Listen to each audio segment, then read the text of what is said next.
Hey everyone, welcome back. Hope you're having a fantastic day so far. So refund checks are going to continue to be sent out this week by the IRS, with Americans on average receiving right around $3,000. So we will be covering that in today's video. Plus, today Trump is set to make history, but probably not in the way that he would like to or imagine to. But before we go ahead and dive into the main content of today's video, if you wouldn't mind helping me out real quickly by just giving this video a like, that just helps out with the good old YouTube algorithm, and also consider subscribing to my channel if you have not already. Plus, if you would like to receive up to $10,000 in free stocks or $10,000 in free cash, in a pinned comment below, I will be leaving a link to Moomoo. All you have to do is once you click on that link is just sign up for a free account and then deposit at least $100. At that point, Moomoo will be sending you at least 5 free stocks worth all the way up to $10,000. And if you'd really just have the cash, all you have to do is once you receive the free stocks, is just sell them for what they're worth and then transfer the cash value right back to your bank account.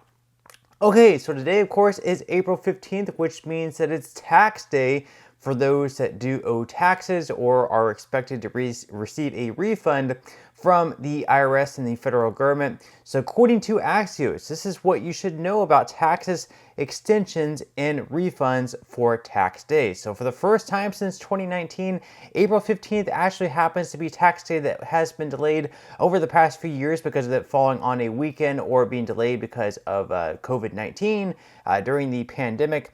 And they're saying here that annual tax adjustments, including new tax brackets and increased standard deduction and higher limits to 401k plans, are lowering income taxes and increasing tax refunds for many Americans this year. So of course, this is very good news.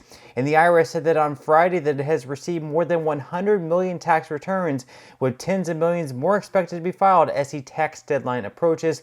And right now, the IRS estimates that 19 million taxpayers will file for an automatic extension. So right now, if you still owe taxes and you've kind of put it off to the last second, like a lot of us have been doing, you might be in a desperate situation where you feel like you have to get them done right away, and you might run into these different websites that say for $100 or $200 will take care of everything.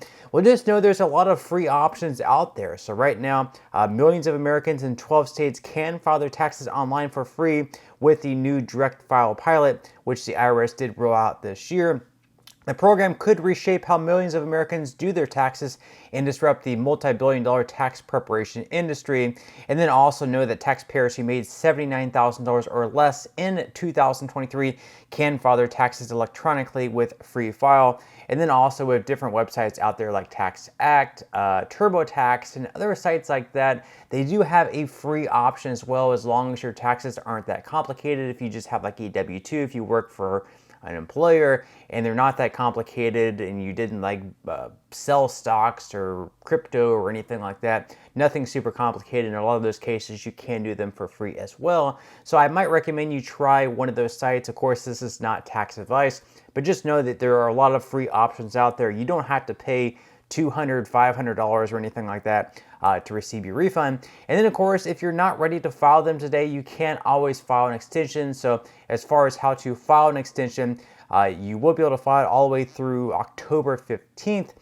However, if you do owe money, there is not going to be an extension on payment. So if you believe that you do owe money, I would recommend, and it is recommended, to send a payment by today to avoid interest and other penalties. And individual taxpayers, regardless of income, who don't have tax due, can request an automatic extension by using the IRS Free File or submitting File Form 4868, the application for the extension. And taxpayers with taxes due can request an extension when making a payment. The IRS says to submit an electronic payment and select Form 4868. And then also, as far as tax refunds go, these have been increasing a little bit this year. They're up by right around 4 to 5%, 4.6% to be exact.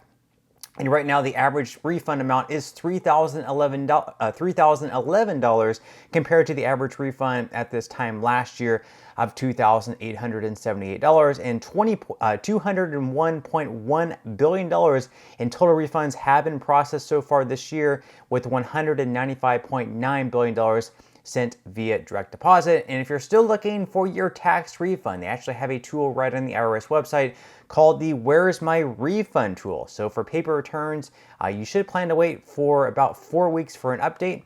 And the IRS said that filing electronically and choosing direct deposit is the fastest way to get a refund. So if you want it the quickest way, then obviously choosing the direct deposit method and filing electronically is going to be your best case scenario.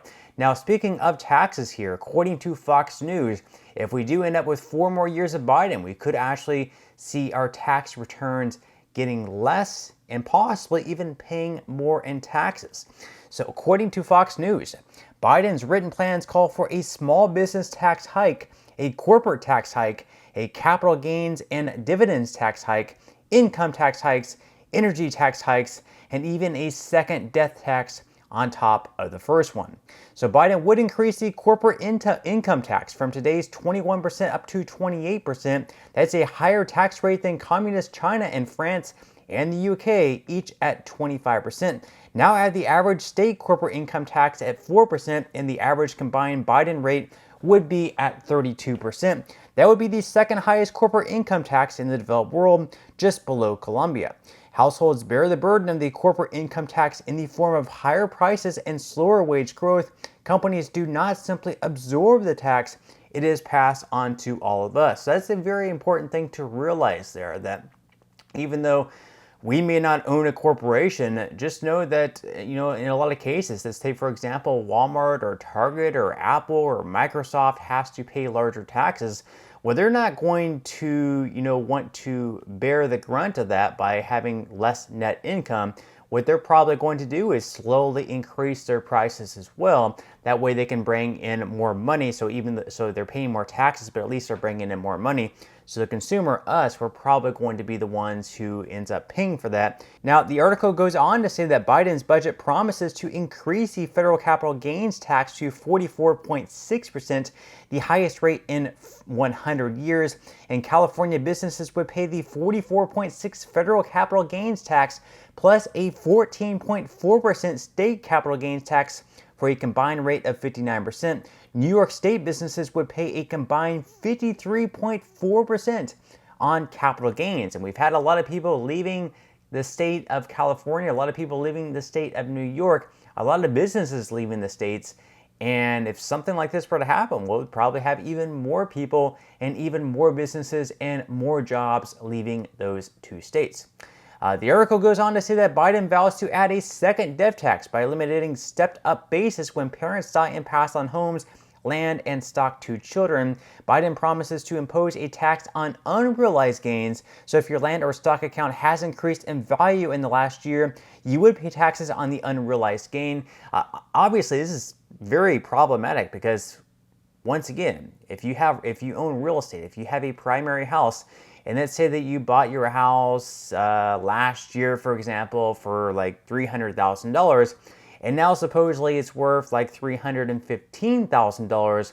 Well, even though you didn't actually sell your house, you're still making payments, you're making your monthly mortgage payments on your house.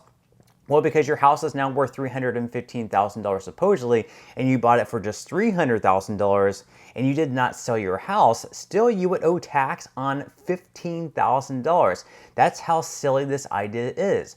And then also, like if you're an investor and you buy a stock of Apple for $150 and then it goes up to $175, you would also be paying the capital gains tax on the $25 appreciation in value of the Apple stock, even though you still have it at $150 and you did not actually make the $25 yet by selling it. So it's just an extremely silly idea.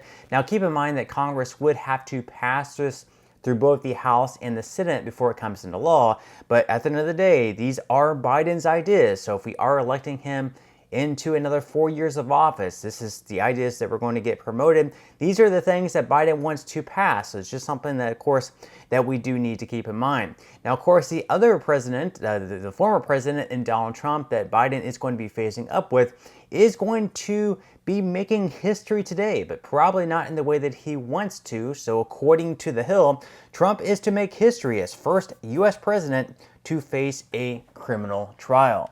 So according to The Hill, the start of the jury selection marks a monumental moment in Trump's intertwined political and legal campaigns where the former president's criminal cases have become an inherent component of his third bid for a shot at the White House.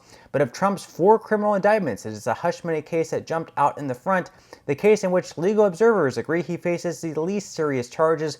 It remains unclear whether any of the former president's other indictments will reach a jury this year. And of course, if he is convicted in this hush money trial case, it is, I believe the max sentence would be prison time, I think up to 4 years, although it would be his first time conviction as a felon. So in those cases, usually there's no prison time.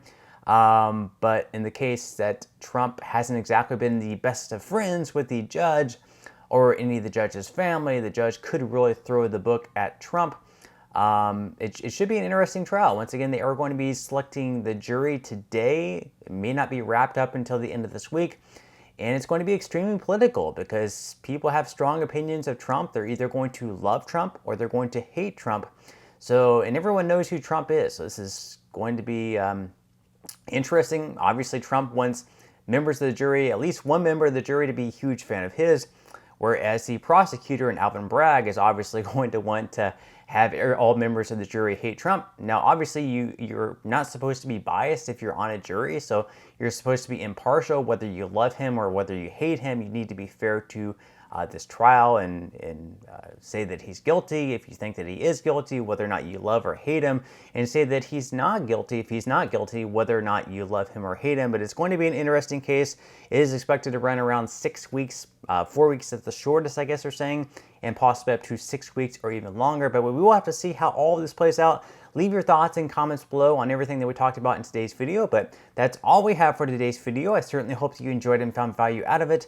If you did, again, I would greatly appreciate if you could give this video a like. Consider subscribing to my channel if you have not already, and I will see you in the next video.